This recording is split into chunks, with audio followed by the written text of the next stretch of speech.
Ndikulandireni pano pa kanema wa Parliament lero lachinayi pa 27 November 2025. Dzina langa ndi Rachel Gonani. Tikupitiriza kupatsirani zokambirana za phungu zomwe ndi zoyamba mu mkumano wa namba 52 wa nyumba ya malamulo.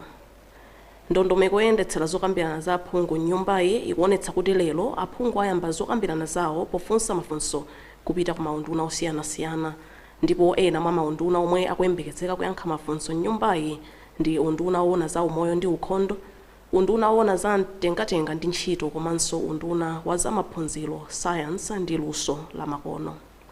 Ndondomeko yoyendetsera zokambirana za phungu nyumbayi ikusonyezanso kuti ena mwa aphungu apereka malipoti am'madera omwe iwo amachokera ma constituency statements, ndipo tikuyembekezanso kuti aphungu apitiliza kuthira ndemanga pa lipoti lomwe nduna ya zachuma olemekezeka a Joseph Mwanamveka MP anapereka nyumbayi lokhudza momwe boma lagwiritsira ntchito theka loyamba la chuma chake cha 2025-2026.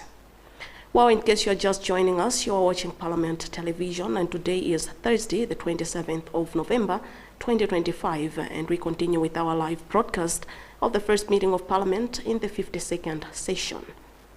Under general business, the order paper indicates that the House will commence deliberations with questions on notice to ministers for oral replies, and some of the ministries expected to respond to questions are Ministry of Health and Sanitation, Ministry of Transport and Public Works, as well as the Ministry of Education, Science and Technology.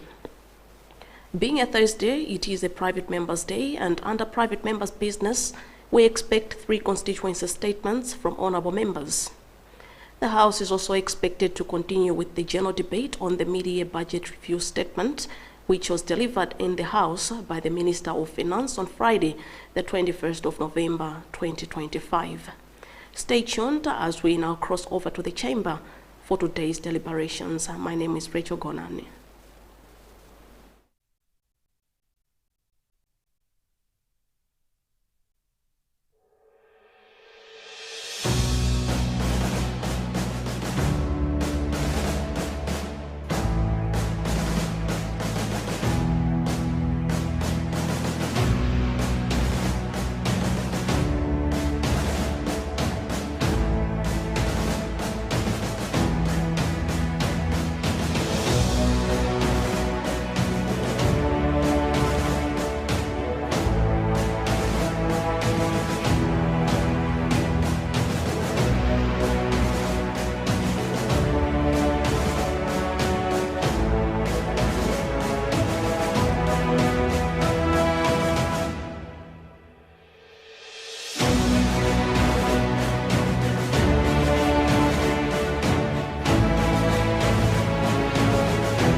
Honorable members, Mr. Speaker.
Let us pray. Almighty God, who in your wisdom and goodness has appointed the office of the rulers and parliaments for the welfare of society and the just government of the people, we ask you to behold with your abundant favor us, your servants, whom you have been pleased to call to the performance of important trusts in this land. Let your blessings descend upon us here assembled, and grant that we may treat and consider all matters that shall come under our deliberation in so just and faithful a manner as to promote your honor and glory, and to advance the peace, prosperity, and welfare of this country and of those whose interests you have committed to our charge. Amen.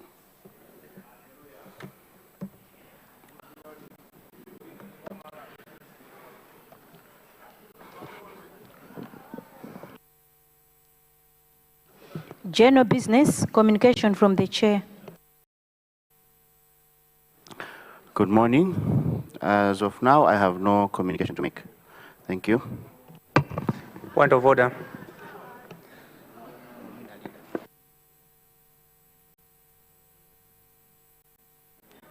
I see leader of opposition.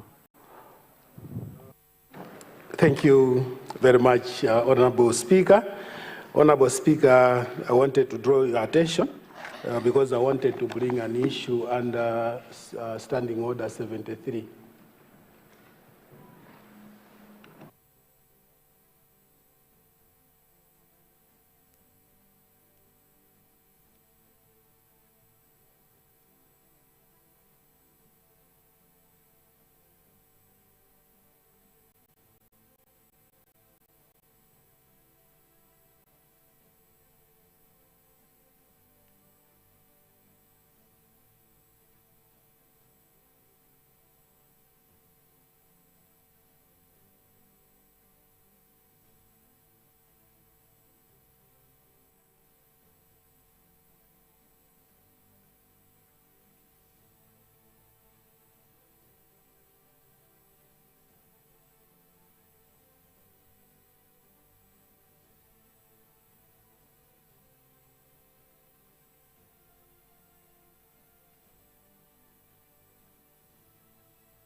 Leader of Opposition, you can proceed.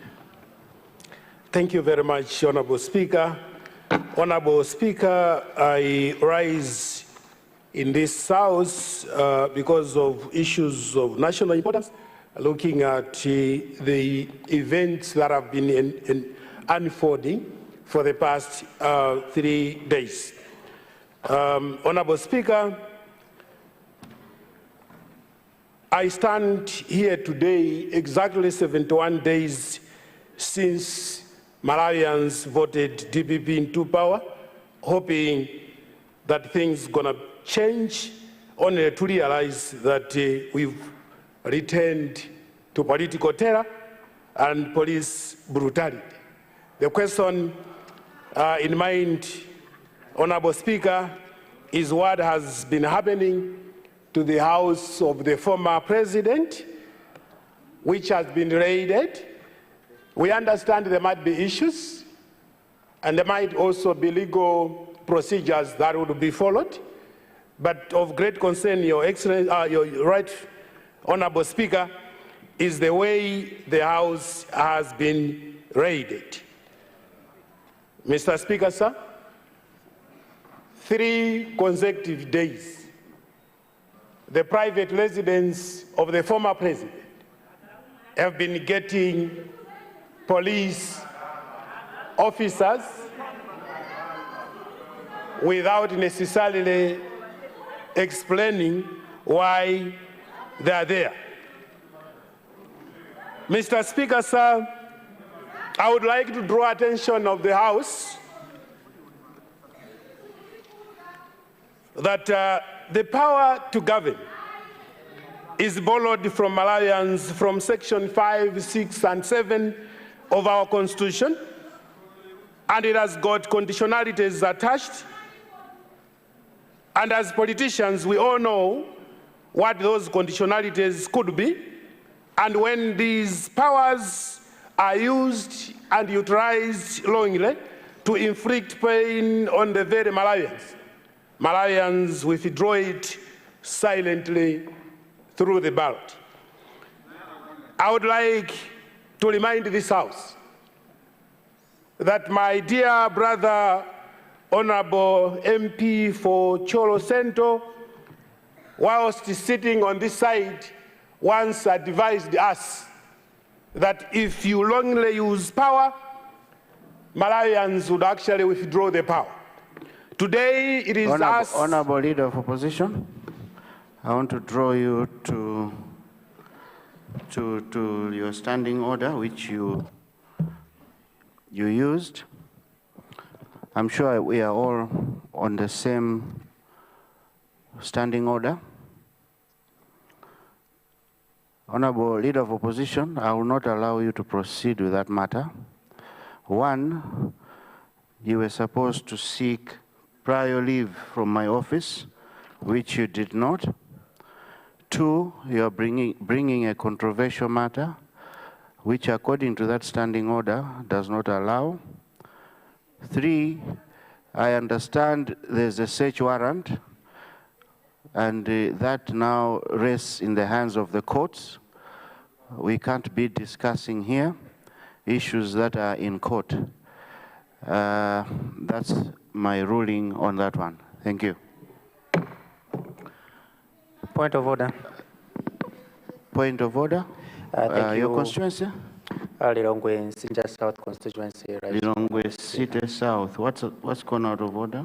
Right Honorable Speaker, through your office, I would like to request this House for a supplementary order paper so that we include Bill number 2 of 2025, constitutional amendment that was circulated to the members of National Table on Thursday, 20th November 2025. I submit, Honorable Speaker, being private members' day. Thank you very much. Honour members, we have a motion on the floor as read by Lilongwe City South. that we vary today's order paper in order to allow a supplementary, Lilongwe Msinja South. Okay. In order to allow for a supplementary order paper to be prepared so that we tackle bill number 2. Now I put the question. Those of that opinion say aye. Aye. Those of the contrary view say no. The ayes have it and the motion is carried.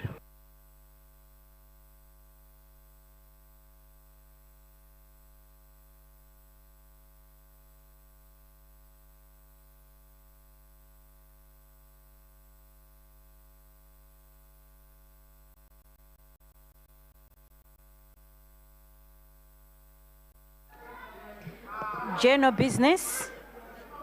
Item 2B, questions to ministers for oral replies. Leader of the House. Right, Honorable Speaker. First of all, good morning. And like I had guided yesterday, we will this morning respond to questions from members. And after question time, we'll respond to a matter that was brought on the floor under Standing Order 69, a matter to do with a disaster. So now we will start with questions under Ministry of Transport and Public Works. Thank you, Leader of the House. We now go to question 26. Honorable member from Likoma Island. Likoma Island, proceed. Thank you, Mr. Speaker, sir. The question really comes from the people of Likoma Islands.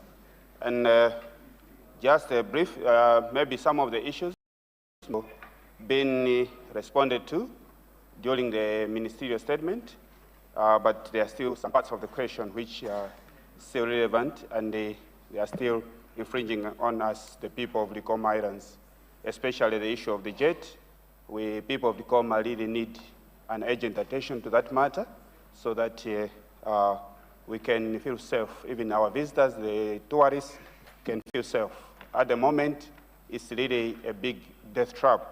At this moment, since the incident on 12th April, which claimed 11 lives, we haven't seen government giving attention to it. This is now over 6 months. We hope this matter will be given an urgent attention, and even the issue of Ilala, just like my brother talked yesterday from Nkatabe North. We really need government to work on these issues, whether it will need borrowing, just like other projects which came after the Likoma project, the JED. They have been given an urgent attention that government has borrowed money, but we are not seeing such attention given to this issue of the Likoma JED, but we are losing lives there. So I submit that the questions, as he read, they come from the people of Likoma Island. Thank you. Thank you, Honorable Member for Likoma Island. Honorable Minister of Transport. Thank you very much, Mr. Speaker, sir. I am standing for the Minister of Transport and Public Works. Fortunately, the owner is around.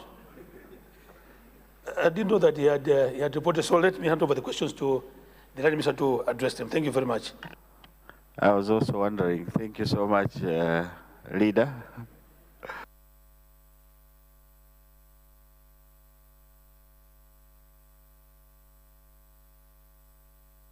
There's Agasina, it was about the same. You're very observant nowadays.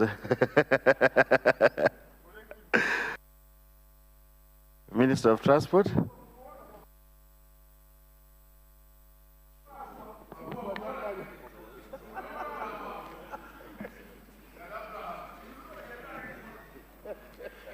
Mr. Speaker, sir, through you, I would like to thank the Honourable Member of Parliament for Likoma Islands constituency for the question. The question is to consider addressing transportation challenges of Likoma Island because Ilala, which is used for transportation on the lake, has outlived its lifetime, and its capacity is not enough to take care of the current population and demands. Due to the unreliable means of transport used in the district, on the night of 10th November 2025, a boat carrying over 70 passengers malfunctioned, resulting in the boat spending 20 hours on the lake instead of 5 hours.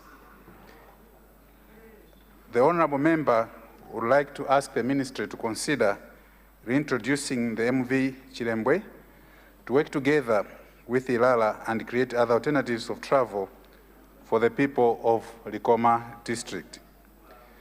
Mr. Speaker, sir, my ministry is aware of the challenges faced by the people of Likoma and all communities reliant on maritime transport for their livelihood.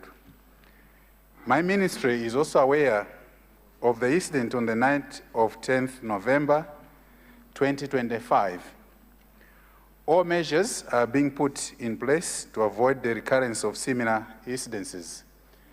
As a matter of fact, Mr. Speaker, sir, this afternoon I'll be having a separate meeting with the owners of MV Chilembwe to consider reintroducing MV Chilembwe on Lake Malawi. MV Chilembwe is a property of Motor Angel, such that the vessel is not among the properties handed back to government during the mutual termination of the concession agreement. So the meeting that I'll be having with Motor Angels today is to consider, besides this vessel not having been given back to the government, to look at alternatives for which this vessel can be put to use to ease transportation challenges that people of Likoma are facing. So government is currently negotiating with Motor Angel on how best this can be resolved so that MV Chilembwe can be used within the shortest time possible.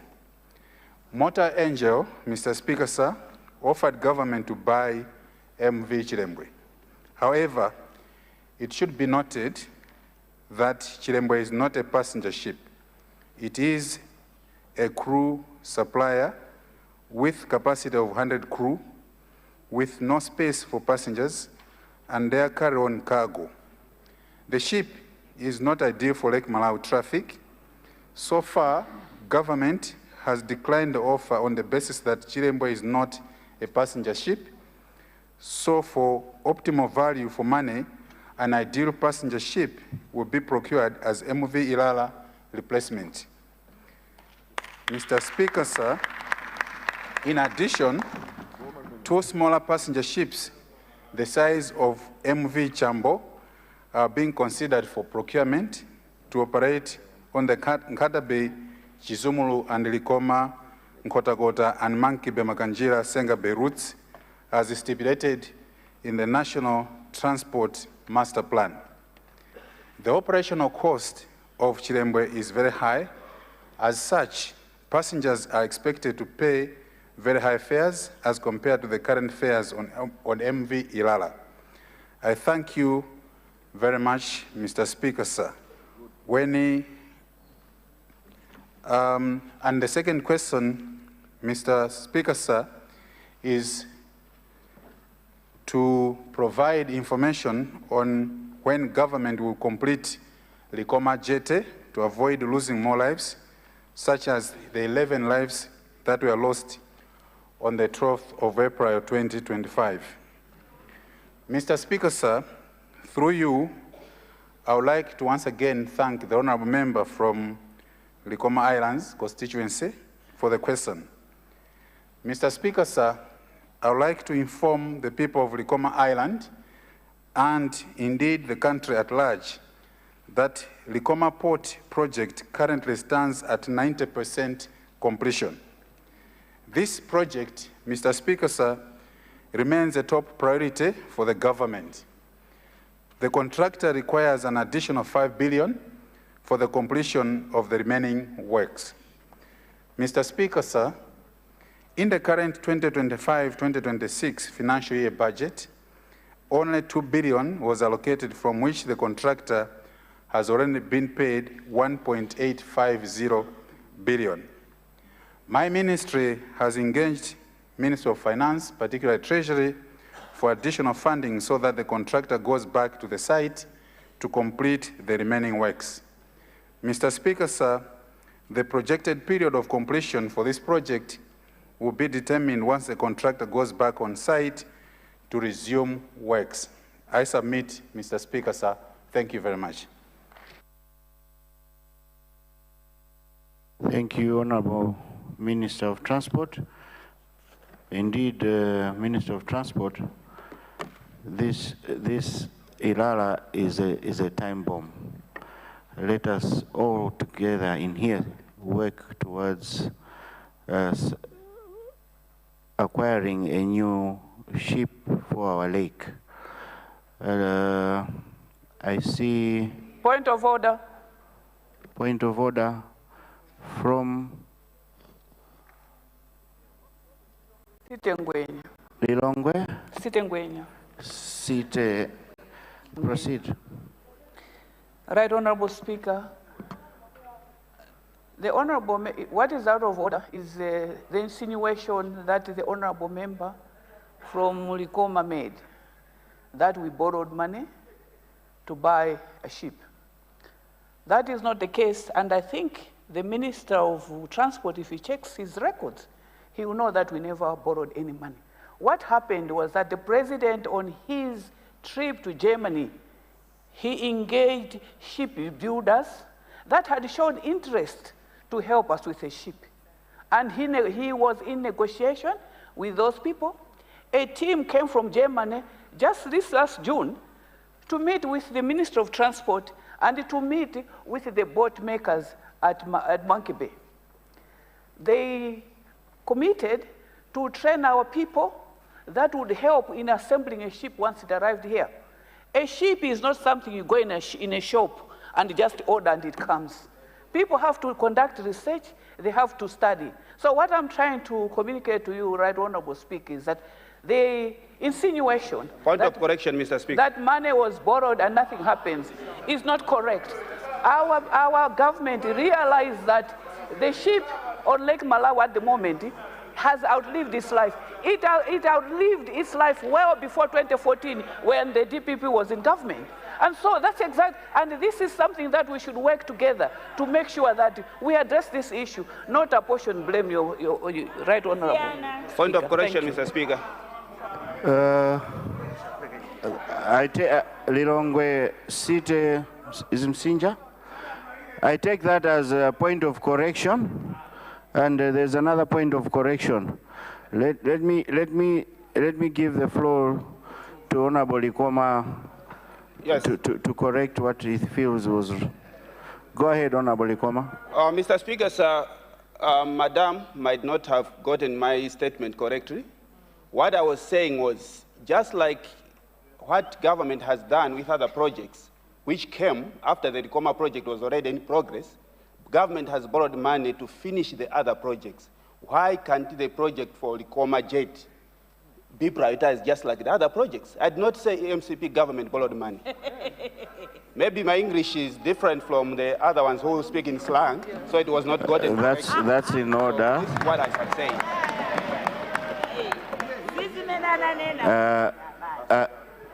Thank you, Honorable Likoma Island. I think you've made your correction. Yes.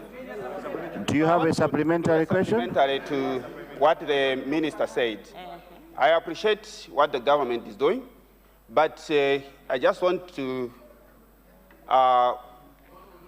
remind the government of this day that some of these are similar statements which the other government was making, because this project was started in 2019, and up to now, we have not yet finished it. The project was supposed to run just for 4 years. Up to now, we are talking of the same thing. So what I'm asking government is to do is, please prioritize this project. And actually now we are going into the rainy season. And during rainy season, along the lake, there is big storm most of the times. So if I was in Likoma just 2 days ago, and the Ilala is so packed most of the times, and getting from the ship, we are still using the boats and still risky. The lake is usually stormy. So what I'm saying is, what the people were fuming on me to say, if this government will do like the others did, not prioritizing us, this government should know that they should not buy us coffins, just like these other ones bought. We will not receive coffins from the government. We will not receive any condolence from the government. We will act our own way if this government does not listen like the other government. They booted them out. They did not even give them one councillor. So DPP government must listen now.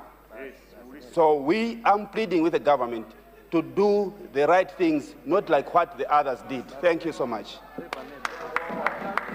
Thank you, Likoma Island, for that supplementary. Honourable Minister of Transport.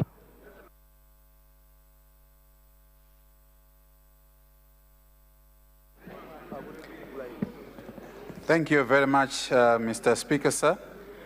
Let me assure the honourable member for Likoma Islands constituency that the DPP government is very different from the other government, because the project that started in 2019, the honourable member is aware that it wasn't the DPP government that was, in government the past 5 years. This government, and indeed through this Ministry of Transport and Public Works, it is our commitment to ensure that we proceed with the program of procuring a replacement of Ilala, and at the same time to complete the Likoma port, which, as I reported in my response, that it currently stands at 90%. So we are committed to finalizing the 10% so that this can be completed. So through your office, Mr. Speaker, sir, I would like to assure the honourable member from Likoma Islands that the DPP government is committed to completing this project and indeed to procure a replacement of Ilala and providing other supplementary modes of transport on Lake Malawi. I submit, Mr. Speaker, sir. Thank you, Minister of Transport. I see Honorable Lilongwe. Is it Nafisi? Chipala? Chipala Nafis. It's just a question.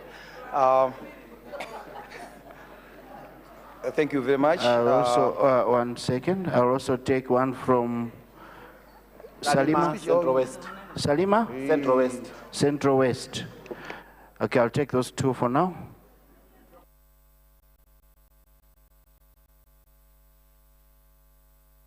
You'll be the third one, Honorable Nkatabe Central. Those three, in that order, please. Honorable Mr. Speaker, sir, from Chipala Nafis constituency, to have a supplementary question, the Minister of Transport. Before I do that, let me also thank the government of DPP and Professor Arthur Peter Mutariga for being elected into the office of President as well as DPP as a government. It is my first time to stand here, Honorable Mr. Speaker, sir. Let me also thank you, Honorable Mr. Speaker, sir, for your election to be in the office of speakership together with your fellow deputy members.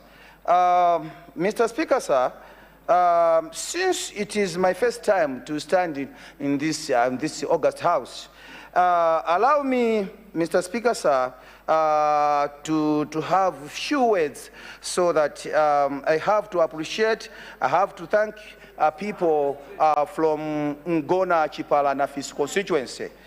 Mr. Speaker, sir, I have a lot to say, but with Okay, thank you, Mr. Speaker, sir. Point of correction, Mr. Speaker, sir. My question goes to the Minister of Transport. I want to know when the road will be completed. The road that started from area 18 passes Saint up to area 50 and reaches area 25A. This is the road that has been used when there's queue in AM Road 1. As you are aware, we have a problem. The road that comes from area, that started from area 25 up to Kanengo.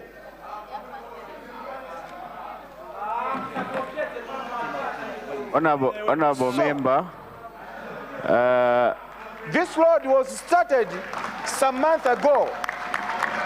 But, Mr. Speaker, sir, on 16th, when the government of DPP won the election, the contractor has left the road.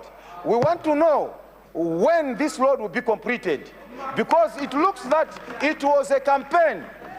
Once this government, MCP left the government, the contractor has stopped, and we want to know exactly what happened. If the contractor was fully paid, we want to follow the contractor very well. Thank you very much, Mr. Speaker, sir.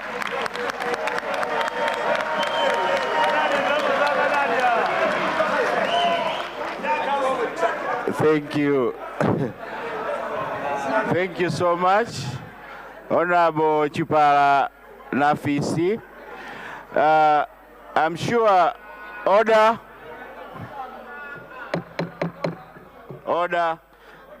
I'm sure the minister has taken note. Although the issue on the floor, honourable members, can I have order? Can I please have order? The issue on the floor was about water transport, and you brought the land road. But I'm sure the minister has an answer for that. He will respond. Let me now go to point of order. Your constituency, Honorable? Nchinji Northeast. Nchinji Northeast, what's gone out of order? Thank you, Right Honorable Mr. Speaker, sir. Is it in order, Mr. Speaker, sir, to say erection instead of election? Is it in order? Thank you, Right Honorable Speaker, sir.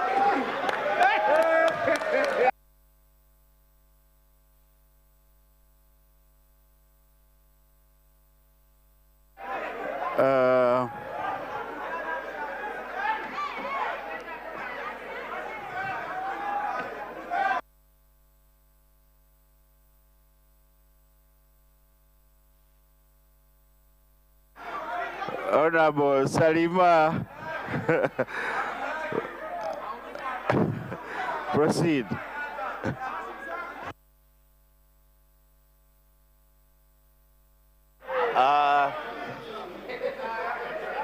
Thank you so much.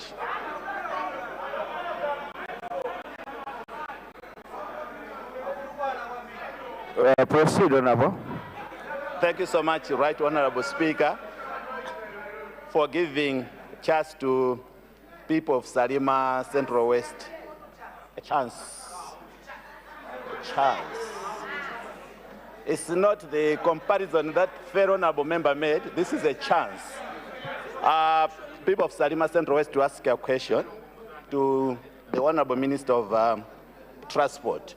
Honorable Speaker, as you are aware, we also are a beneficiary of water transport in Salima. These vessels dock in Salima. But I want to appreciate the position of government in terms of the concession that was signed way back, but Motor Angel has now pulled out. Within that concession, there are vessels like Ilala, Katundu, Kalonga, but within the patches, there was a balance of 800,000 US dollars that Motor Angel was supposed to pay to Malawi government. And since they have pulled out, what is going to happen with that outstanding balance that they benefited, and that money should have benefited us as Malawians? That has not been paid. And what is going to happen with these vessels out of that pulled out concession that Motor Angel initiated? Thank you so much, Honorable Speaker, sir. Thank you, Salima Central West. I'll take the last one from Nkata Bay Central.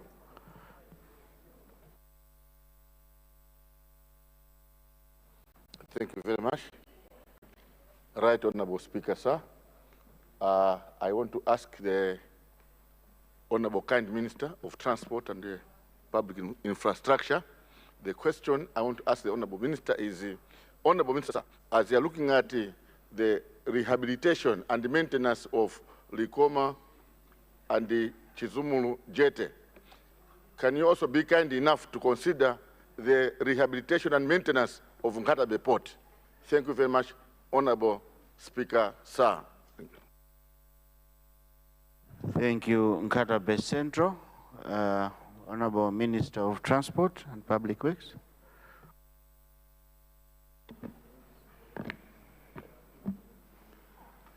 Thank you very much, Mr. Speaker, sir. And through you, let me thank the honorable member for Lilongwe Chipala Nafisi. This one, Mr. Speaker, sir, I take it that you already handled it, because this I take it to be a fresh question, and then we're going to get back to the honorable member, because this question is, when are we completing this road that passes through Area 18, St. Area 50, all the way up to Area 25A. So I'll get back to this House with an update on when we hope we are going to complete this road project. The question from Salima Central West, again through you, Mr. Speaker, sir, let me thank the honorable member for Salima Central West for the question about what will happen with the $800,000 which Motor Angel is supposed to pay back to government. Again, Mr. Speaker, sir, certainly, if we establish that there is this amount outstanding and payable back to the government of Malawi, we'll have to get back to Motor Angel so that they get to pay if this is a legitimate liability that Motor Angel has got to make good to the government of Malawi. What will happen to the vessels that went into the concession arrangement? As I mentioned earlier on in my response, Mr. Speaker, sir, that just like with MV Chilembwe, we are into discussions with the Motor Angel to look at the possible alternatives through which these vessels can also be put to good use for the benefit of the country, Malawi. The question from Nkata Bay Central, again through you, Mr. Speaker, sir, let me thank the honorable member from Nkata Bay Central that my ministry should also consider rehabilitation of the Nkata Bay Port, as we are rehabilitating and maintaining the Likoma Port. So through you, Mr. Speaker, sir, I would like to say that we've taken note of this, and whilst we are working on improving the inland water transport system, we are also going to seriously consider rehabilitating and maintaining the Nkata Bay Port, as put to us by the honorable member for Nkata Bay Central. I submit, Mr. Speaker, sir. Thank you. Thank you, Honorable Minister of Transport. Deza Kasina, what's gone out of order? Mr. Speaker, sir, good morning. It's a very lovely Thursday morning, and this is a House of Honor which you chair as our Speaker. It is for this reason that today, being a private member's day,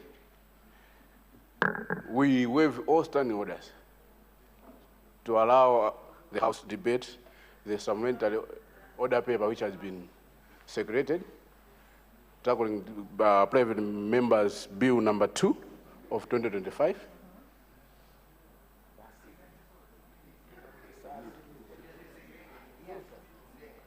I beg to move.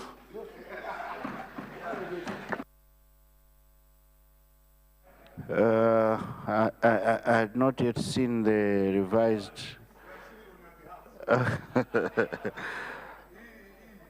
Other members, we have a motion on the floor. The motion is to waive government business, to waive the order paper so that we tackle the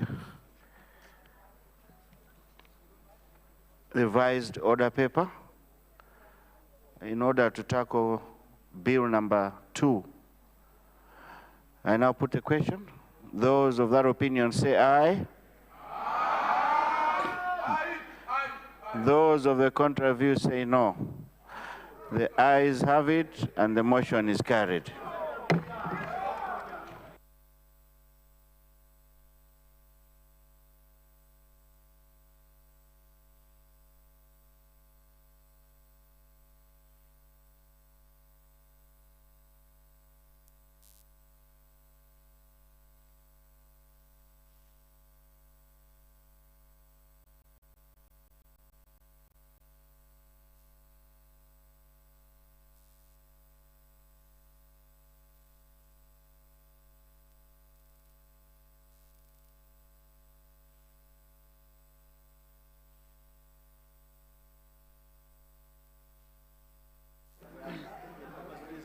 Supplementary order paper, private members' business, bill number 2 of 2025, constitutional amendment.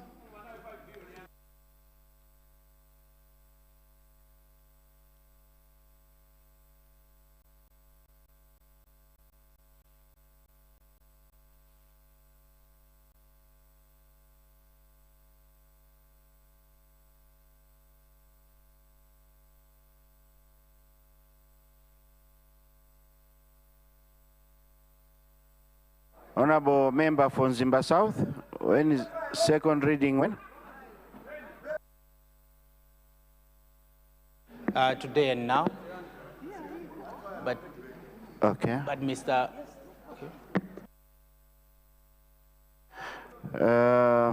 Honorable member for Nzimba South, I also noticed that the bill has not matured, the 28 days.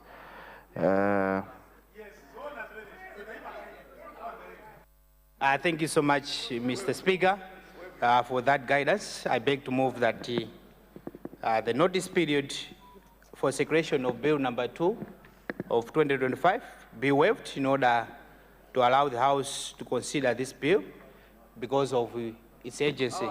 Mr. Speaker, as you are 100% aware that as members of Parliament, we are voted into this House because of the various manifestos that we gave to the people and people voted for us. So this bill is urgently needed. Therefore, Mr. Speaker, sir, I beg to move.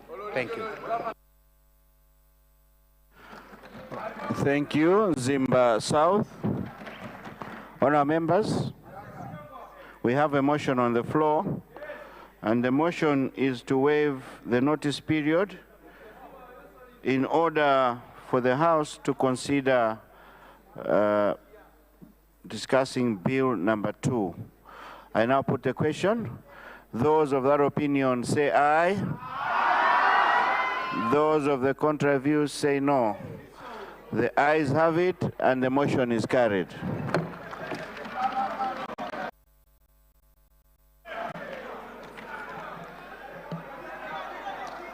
Second reading, private members bill number 2 of 2025, constitutional amendment.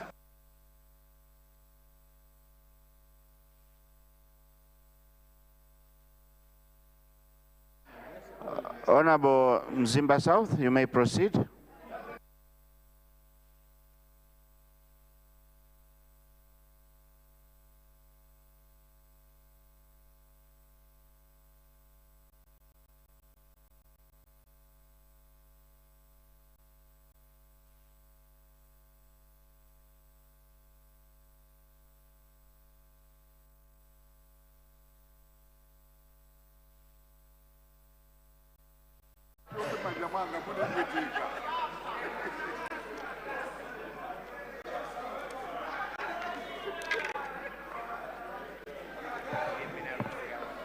Mr.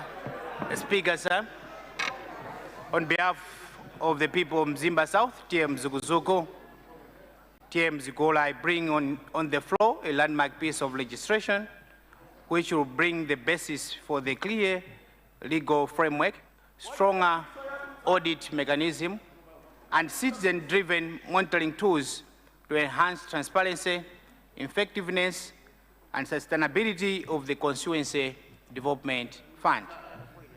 Before I do that, Mr. Speaker, sir, let me thank the following for the tangible comments, feedback, observation, and support.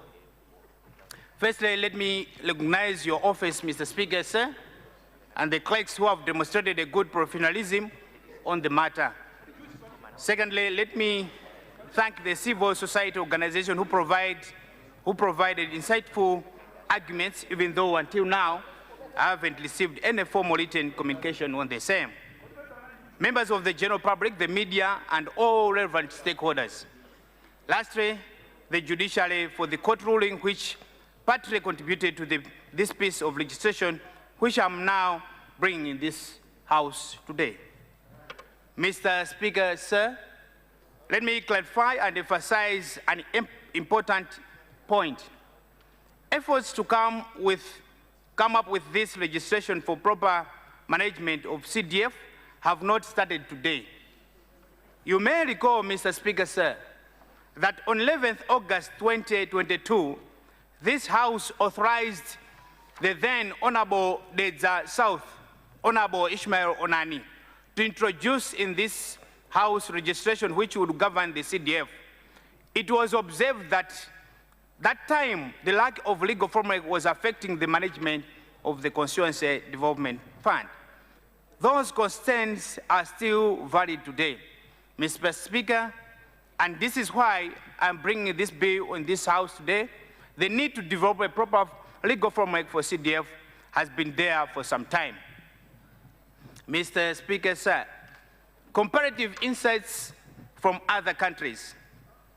A comparison with other African countries provides valuable lessons for strengthening Malawi CDF framework.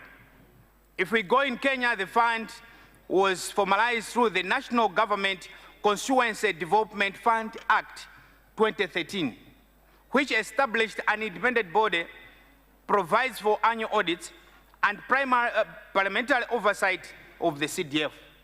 This legal framework has significantly improved transparency and citizen participation. If we go to Zambia, Mr. Speaker, sir, the CDF is established in the Constitution. Additionally, the Constituency Development Fund Act of 2024 has a regulative provision on the management of CDF. Further, the introduction of detailed regulations has enhanced accountability. In Zambia, Mr. Speaker, sir, CDF has evolved into a major tool for local development, with allocation reaching Zambian kwacha 40 million per constituency. If we go to Tanzania, Mr. Speaker, sir, the CDF is regulated under the Constituency Development Catalyst Fund Act of 2009.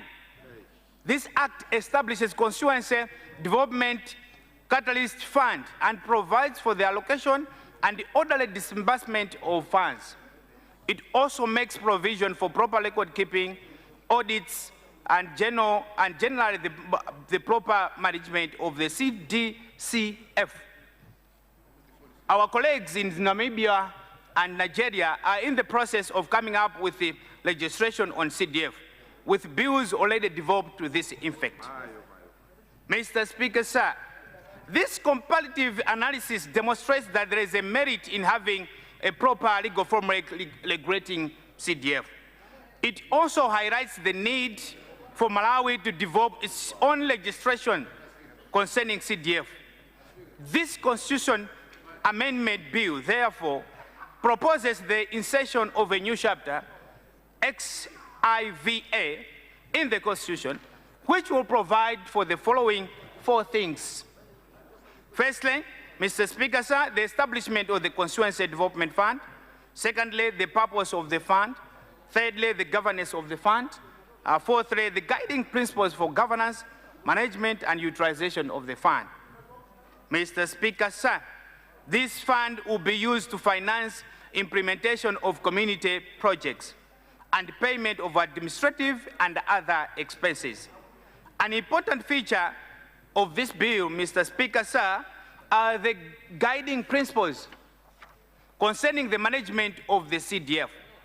These are transparency, efficiency, and accountability, and at the heart of all, it is community ownership and empowerment. Mr. Speaker, sir, let me emphasize that this is not the end of the matter. We recognize that this provision in the Constitution will not be sufficient. We will very soon come to this House again with the CDF bill, which will build on this constitutional provision and provide a more detailed management of CDF. This constitutional amendment merely lays a very important foundation in our country's CDF legal framework.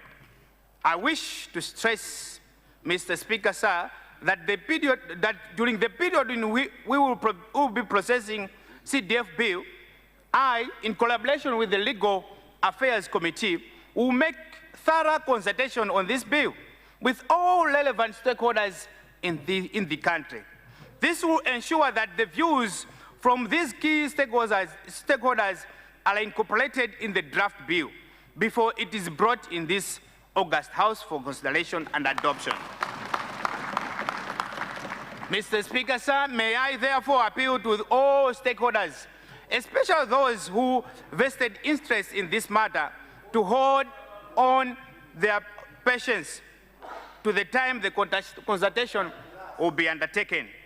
The House may also wish to note that these consultations, apart from considering them locally, we will also consult other sister parliaments, such as Kenya, which have similar legislation which Malawi borrowed its concept from.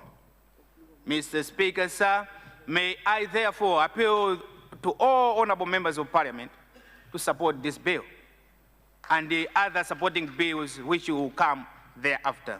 Therefore, Mr. Speaker, sir, I beg to move that this bill be acceptable by this House, this honorable House. Mr. Speaker, I beg to move. Thank you.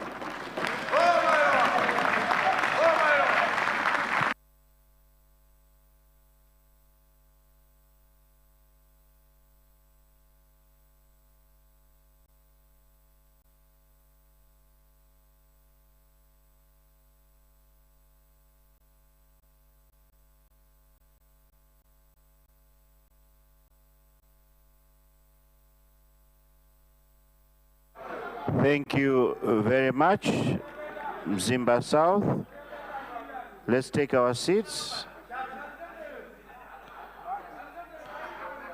Honorable members, considering the importance of this bill, let me now invite spokespersons, starting from the DPP and then the MCP. Point of order. Yes, Honorable Minister of Local Government. Thank you very much. Right, Honorable Speaker, and good morning.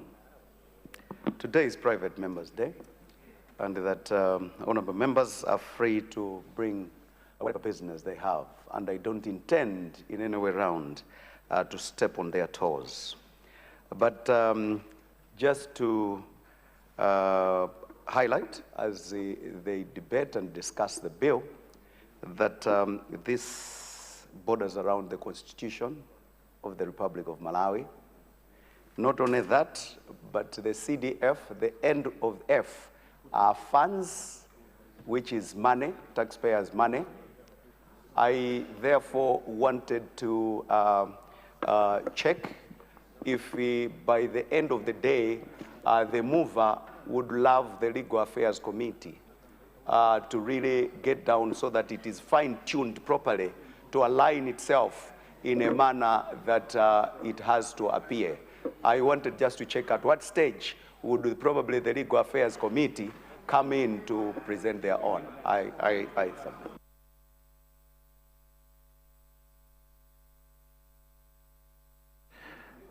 Honorable Minister of Local Government, do I take this as a contribution from the DPP? A point of order. Just to check where I would move, whether Legal Affairs would be involved or not at some point. But it is not a contribution from the DPP. No, the procedure was that DPP spokesperson says something, and then MCP spokesperson, being the major parties. And then after that, I was going to invite the chair for the Legal Affairs Committee to give us their position. So I was just going according to the procedure. Leader, are you rising or that's done? Okay, can I please have a spokesperson from the DPP?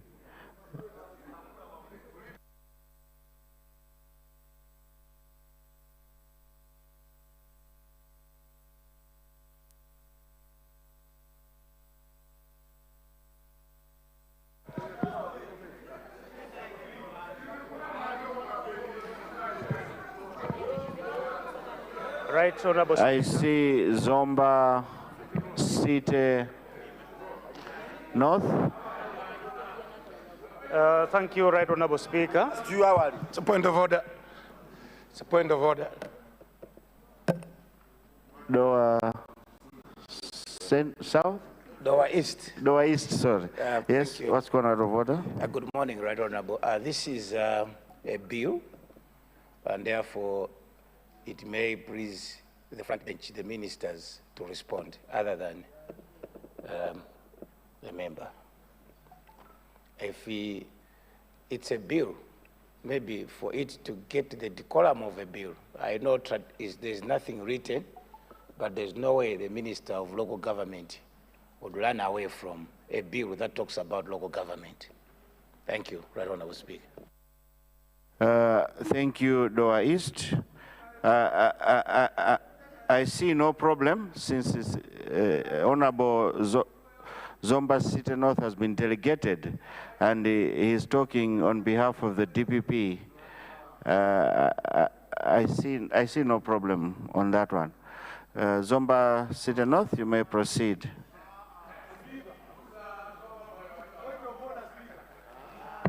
Thank you, Right Honorable Speaker, for according the people of Zomba Central to add a voice on the bill that is on the floor, CDF bill. On behalf of the mighty Democratic Progressive Party, I'm deeply honored. Honorable, you said Zomba Central, unless Zomba City North. Zomba City North. Yes. Yes. Right Honorable Speaker, on behalf of the mighty Democratic Progressive Party, I stand here to add a voice on the bill which is on the floor. Right Honorable Speaker, the bill that we are debating now is an important bill which seeks, Right Honorable Speaker, to guide how the funds will be utilized, especially looking at the fact that it has to be in a transparent manner whereby the communities where, Right Honorable Speaker, masses would want to have development to be achieved. As such, Right Honorable Speaker, without putting much weight onto the bill itself, we, this side, would like to propose that this bill be referred to the Legal Affairs Committee for further scrutiny. Right Honorable Speaker, I submit. Thank you. Thank you very much. Spokesperson from MCP. Doa East, proceed.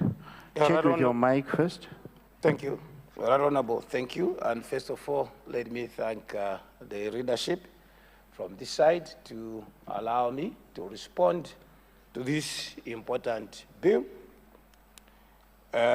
Today I stand to continue and pray that the spirit of Right Honorable Martha Lungi continues to rest in peace. The Right Honorable Speaker, the Right Martha Lungi was the one who brought the motion in the House when the members then felt it necessary that there was need for equal distribution of resources across the country, but also to make sure that critical matters that affect constituencies be attended to. May I also take this chance, through you, Right Honorable Speaker, to thank the following. When the Right Honorable Martha Lungi was introducing this, we had the Right Professor Bingwa Mutharika, the President, who supported and gave resources to the nation through the Constituency Development Fund. After that, there came Madam Dr. Joyce Banda, who did the same. From there, Professor Peter Mutharika, the current President of the Republic of Malawi, supported the Constituency Development Fund the entire time he was a leader. After Professor Peter Mutharika, Dr. Lazarus Makafe Chakwera actually did the same to make sure that there was provision of resources and to make sure that there is an increase for the first time from about 29 million to 200 million. The need was seen when our colleagues took government 2 months or 3 months, 2.5 months ago. In one of the statements made by Professor Peter Mutharika, the State President of the Republic of Malawi, was the continuity of the CDF. And that is demonstrated even in the manifesto of the Democratic Progressive Party, which talks about 5 billion kwacha being introduced as a constituency development fund. Right Honorable, you were here as a chair of Agriculture Committee when 2 years ago we amended the Constitution of the Republic of Malawi. In time memorial, we had one constitutional obligation, which was legislation. The others were done voluntarily, that is oversight and the rest of the work that we're able to do. But our colleagues sitting in this august house decided to give us more power so that we can do our work very well. And through that, two critical important obligations were added to the Constitution through a Constitution amendment, and that is representation and oversight. Much as these were done in the past without any constitutional obligation or indeed any authority driven from our legal instruments, this time around, the members seated in this august house decided that whatever work we are going to do should be reinforced and should be given the mandate from our own Constitution. Honorable Speaker, I'm saying this because you cannot be called a representative of the people when you cannot represent them in helping them to get the development they need at constitutional level. What is representation if you cannot represent them at council level and decide what must happen in the constituency that we are chosen and elected? What is representation, Right Honorable Speaker, if representation means only coming here and say, get the 5 billion and do whatever you want to do, I will not be able to see and even have something to say over those resources. Imagine. Right Honorable Speaker, I'm here with some knowledge that the nation has been brainwashed with news that members of parliament abuse resources. And that's what has taken center stage. There are even some that have commented about this, even without knowledge. Let me be honest with you.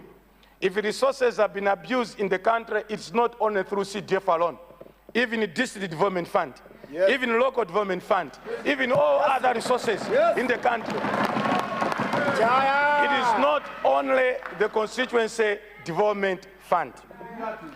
Right, Honorable Speaker, there's also been an insinuation out there, and I'm calling it an insinuation because it's not everybody. People think that members of parliament work with money in their pockets. People think that members of parliament write checks. People think that members of parliament go and correct quotations. People think that members of parliament represses the district commissioners who are controlling officers. All these have been insinuated that we do that work. We have never done that work. We have never done that work. And civil society, some don't even. My background, I worked in the civil society. I've even challenged some of my colleagues, come, let's talk. I have never written a check. I've never solicited quotations. This is work done by the district commissioners, the controlling officers. This is work done by the people that are given those positions. And the CDF, Right Honorable Speaker, goes through the same way any other fund. The Public Finance Management Act also goes through the same thing. CDF is not immune. Members of parliament here will not carry checks. Members of parliament here will not solicit quotations. Members of parliament here will not do anything else. That must be done by our controlling officers. District commissioners are the ones mandated to do that job. But just because people don't want to talk the truth, they have dented everything. Including journalists have written as if we do carry CDF in our bags. We don't do that. Right, Honorable Speaker, we don't do that. If we would do that, we would be arrested the following day. No controlling officer would allow a member of parliament to write checks.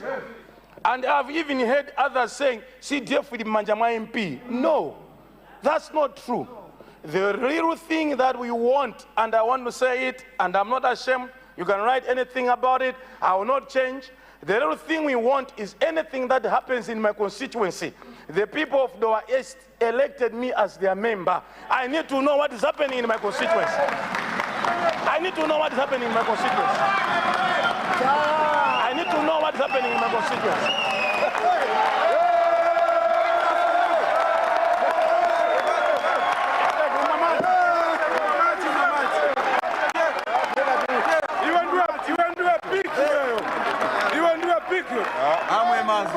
Thank you. Master, we look. Thank you.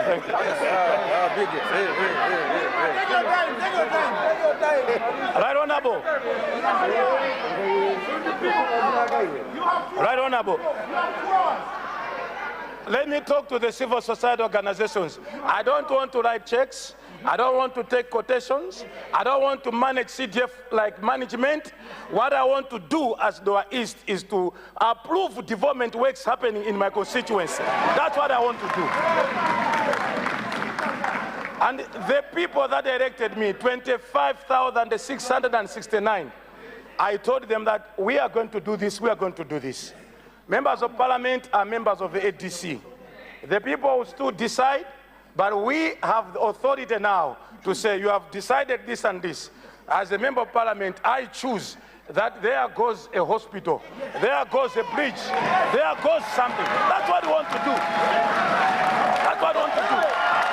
That's what I want to do.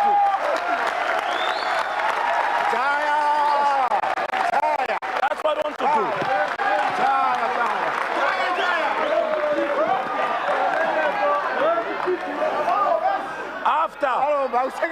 Right Honorable Speaker, after that, after I have approved the bridge, listen, and I'm speaking to the nation, after I have approved the bridge, I will not go and correct quotations. That's the work for the district commissioners. I will not go and write checks. I will not go and do payments. I don't need to do that. This is what we have told people out there, that we want to be doing that. If you think we wanted to do that, through this message, you got it wrong. What we simply want is the power to approve what happens in our constituency. That's all. That's all. That's all. That's all. Finally, I want to urge honorable members. Out of the 193 constituencies, out of the 193 constituencies then, they have picked up 1 or 2 where things did not work and put it in the media. I want to invite the honorable, come to my constituency, Doha East. Come and I will show you what we, not I, we have been able to do with the Constituency Development Fund. It's not everyone that abuses resources. Not everyone here is intending to abuse resources. Come, and I also want to ask the Public Affairs Committee back to come in. Because every civil society organization that talks about this, they already have a mind. They don't want even to listen from us. They have already decided. It's like when you want to talk to them, they've already said, no, not you. We want a genuine institution that can sit down and listen. Can you be called a representative of the people in the Constitution without approving development works? That cannot happen. That cannot happen. But we don't want to write checks. We don't want to collect quotations. That you should do as district commissioners and your people. The Malawi Congress Party, which gave me a chance to speak on this matter, supports this bill. I rest my case. Thank you.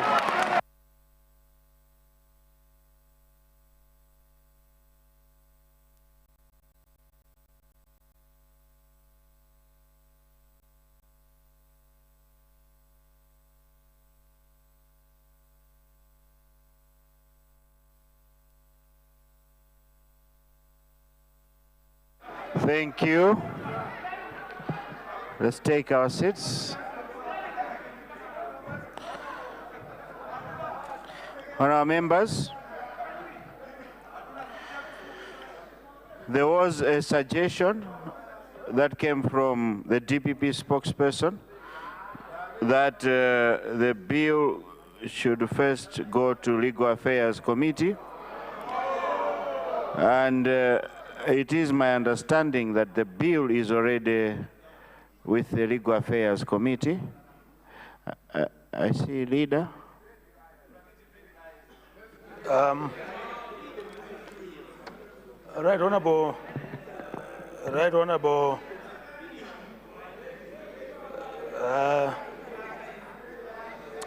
Speaker. Order. The submission by the leader of the backbenchers on this side that the bill be scrutinized by the Legal Affairs Committee is the official position. I have had discussions with my colleagues over there over this matter, and that was the understanding. We are all in favor of this bill, but we need to make sure that we follow all of the processes. And therefore, we would like to take that route. No one is going against this bill because it is the wish of this House. But let's make sure that we follow all the due processes. I would like to submit, Right Honourable Speaker.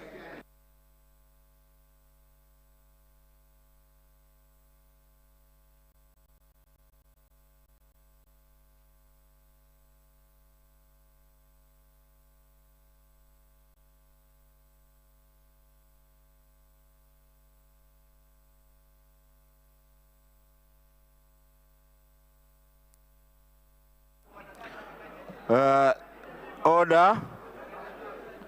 Leader of Opposition. Right Honourable Speaker, Legal Affairs Committee is one of the committees of the House, which in my understanding, unless I'm corrected, the House is basically supreme than a committee. But just to make mention, we are yet to meet. I wanted to make that correction. We are yet to meet.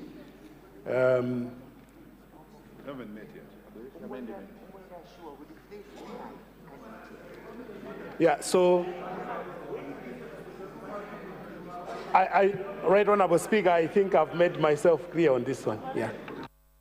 Thank you, Leader of Opposition. Indeed, as our own Standing Order 125C reads, and I'll read, before the bill is first read in the Assembly, the clerk shall refer the bill to the relevant committee for consideration. It is my understanding that the bill was already referred to the Legal Affairs Committee, and at this time, allow me to invite the chair for the Legal Affairs Committee to say something about the report.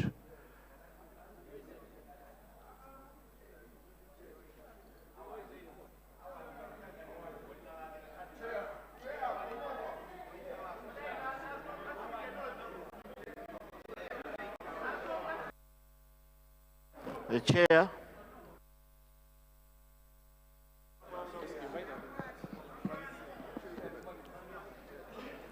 Thank you, Mr. Speaker, sir.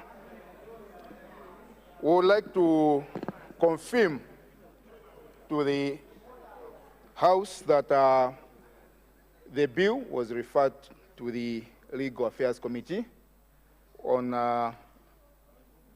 last Friday, and the Legal Affairs Committee had a meeting on 24th November where it resolved that there is a need to further scrutinize it, examine it, and make consultations, and bring it back, bring the report on Monday, if it is acceptable. And then the rest of the process can proceed on next Thursday. So that's the position of the Legal Affairs Committee. And one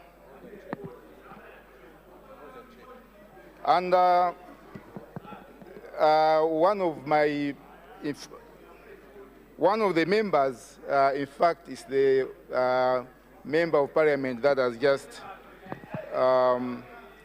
from the spokesperson from MCP.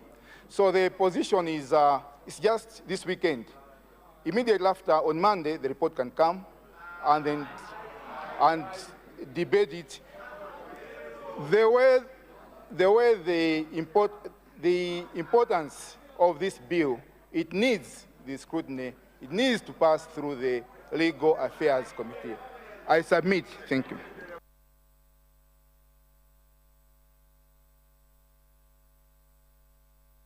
I see Minister of Information. Good morning, Right Honourable Speaker. I rise just to clarify certain issues regarding this proposed bill. Indeed, the bill is very critical, very paramount. The 5 billion proposed Constituency Development Fund is a brainchild of His Excellency Professor Arthur Mutharika, and indeed it requires some registration so that the funds are managed and protected. That said, we want just to assure the members here that they allow the Legal Affairs Committee to finalize scrutinizing the bill. Government is undertaking that next week, at any point, we can allow that the matter proceed, that the report from the Legal Affairs come into this House, and we debate and we finalize the processes. I submit, Mr. First Deputy, Mr. Speaker, sir. Thank you. Point of order, Dr. Casino. Thank you so much, Your Honor, Mr. Speaker, sir. This being a House of Rules, and today being Thursday, a private member's day, Mr. Speaker, sir, the Zagasina would like to move that we waive all relevant standing orders to allow the move of this bill, wind up this bill so that we proceed with the bill. I propose, Mr. Speaker, sir.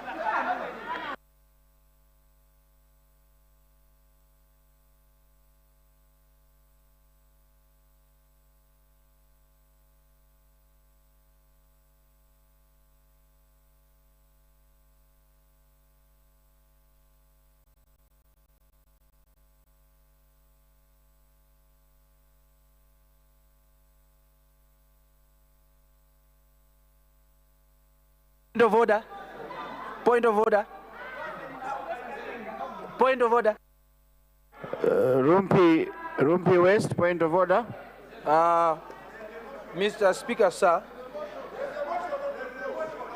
the Speaker has not agreed to the motion, so there's a chance. I will make my ruling shortly, but let me hear the point of order from Rumpi West. Mr. Speaker, sir,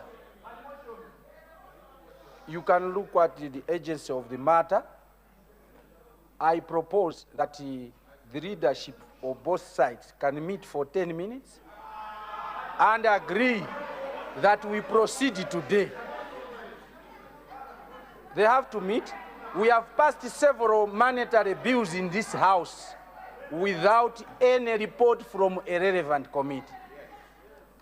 There is a precedence on these matters. But what we want is the leadership should meet so that they should be assured that the coming bills will be Thank you. given to the legal affairs, not on this one. I have taken note of your that is the last point of order I'm taking. Chair, I yes. have a privilege of being a member of the Legal Affairs Committee. And our lady chair and his deputy were actually part of the drafters of this bill. I don't think it will change anything. They are the ones who drafted this bill, the chair and him. So, Right Honorable, even if we go out over the weekend, this bill was drafted by the two lawyers there, the chair and the vice. So even if they take us to the lake, there's nothing that can change. Let us proceed here. Thank you, Chair.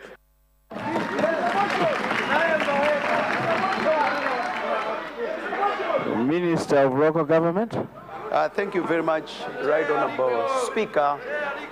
As the undertake has already been done by the leader, I wanted to invite them that it is important for us to pass a bill that will leave the test of time. It was already done by them. The question of, for example, when you read on what ought to be done, the question of clarity is very important, and that bills must be speaking to each other. When you talk about, for example, management, then you've got the Public Finance Management Act on the other side. How do you reconcile the two? That is the more reason why we are saying the Legal Affairs Committee have got to, with the drafter, have got to look at this and this, reconcile them, so that when the bill is being passed here, those little ones would have already been sorted out, than for us to pass the Constitution and then it is in conflict with the Public Finance Management Act. That's what we're talking about. So it's not a question of saying no to the bill. It is a question of making sure the Constitution amendment is speaking to the act, this, so that at least either we go the other way around, but we can't proceed this way. I wanted to request that, in fact,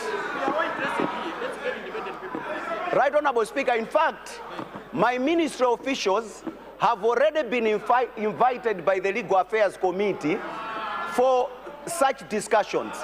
So we've got Ministry of Finance, we've got Ministry of Local Government that have already been invited, so that then they put this thing watertight, so that nobody can question anything about it. I wanted just to present it that way.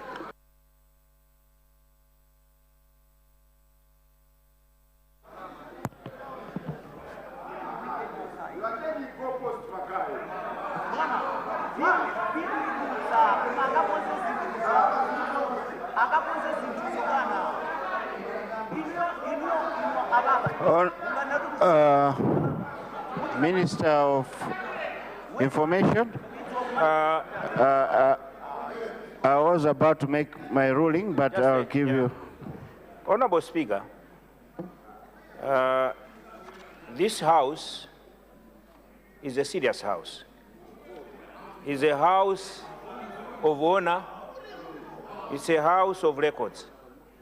The matter on the floor is a matter that all of us here, we are conflicted. We are interested, all of us. And here we are drafting a bill when we know that we are conflicted. The whole reason why we are proposing that the bill in question should be referred to the Legal Affairs Committee. And then, no, wait a minute. And then we allow independent people to validate it. It is very, very important. Very, very important. One day, history being a best teacher. One day, history being a best teacher. One day, these things will come back to us. I'm telling you. Thank you very much. I submit, Mr. Speaker. Thank you. Honourable members,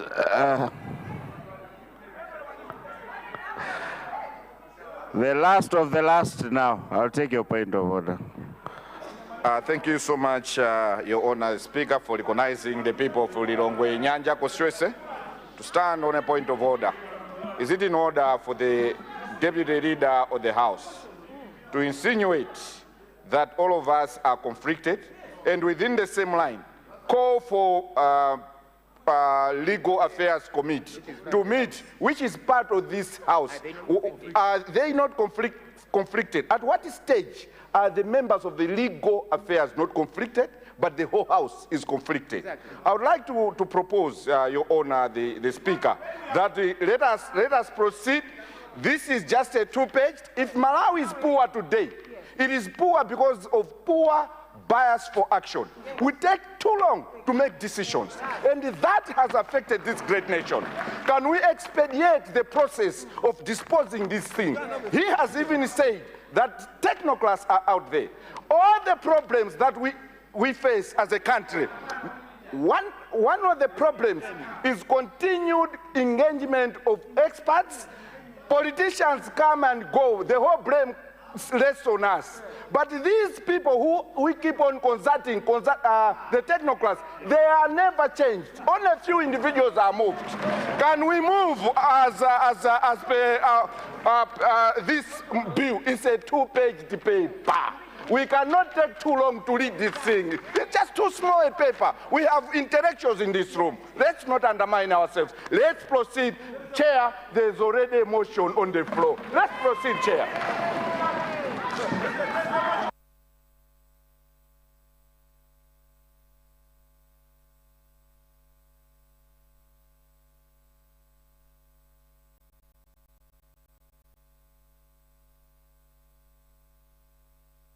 Point. Order.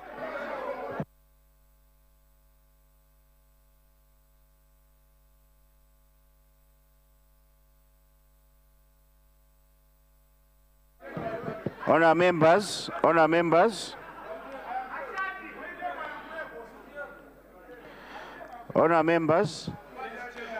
let me make my ruling.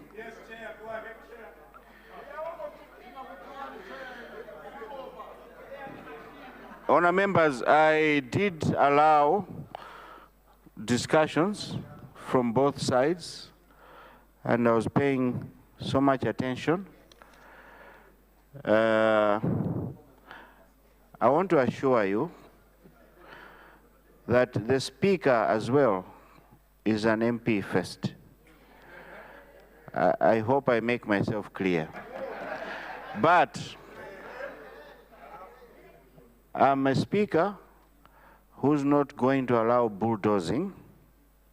I'm a Speaker who swore to uphold the rules of the House. My ruling is as follows.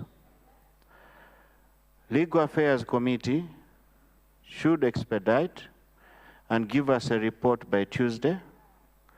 We are going to conclude this on Thursday. That is my undertaking. We don't want, this is a very important bill, as everyone has said. We don't want to be seen to be taking advantage because we are in a position to do that. Let us hear from other views as well. End of the day, we know what we are doing. So as your speaker, be assured that we will conclude this matter, this bill, on Thursday. It is my plea that the Legal Affairs Committee do all the necessary work, because I cannot act without a report. We cannot proceed without a report. It might look unfair to the other quarters. So that is my ruling, and I declare that. Thank you.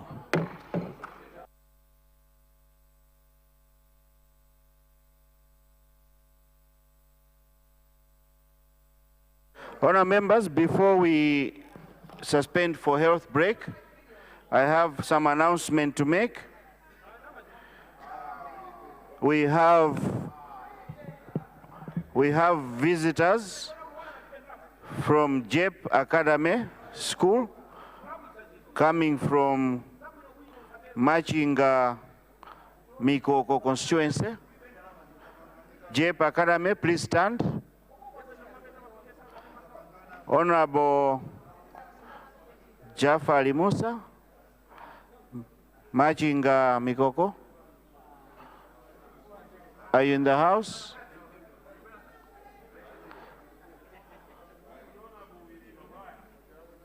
Honorable Machinga Mikoko, are you in the house? Oh, he's gone to, okay. JEP Academy, you are most welcome. Takunya Dirani, Ziko Mogambili, you may sit down. Thank you. Honourable members, we also have a group that is being led by TA Malawi. They are coming from Rumpi East constituency. May I ask our senior TA, our TA Malawi, and your group to stand, and our MP for Rumpi East constituency, please wave at your chiefs and your, thank you so much. Our chiefs, most welcome. This is your parliament, feel free. Thank you so much, our MP from Rumpi East. You're doing a good job. Keep it up. Thank you. Honourable members, it is now 11:08. I suspend the House for health break. We'll be back at 11:38. House suspended.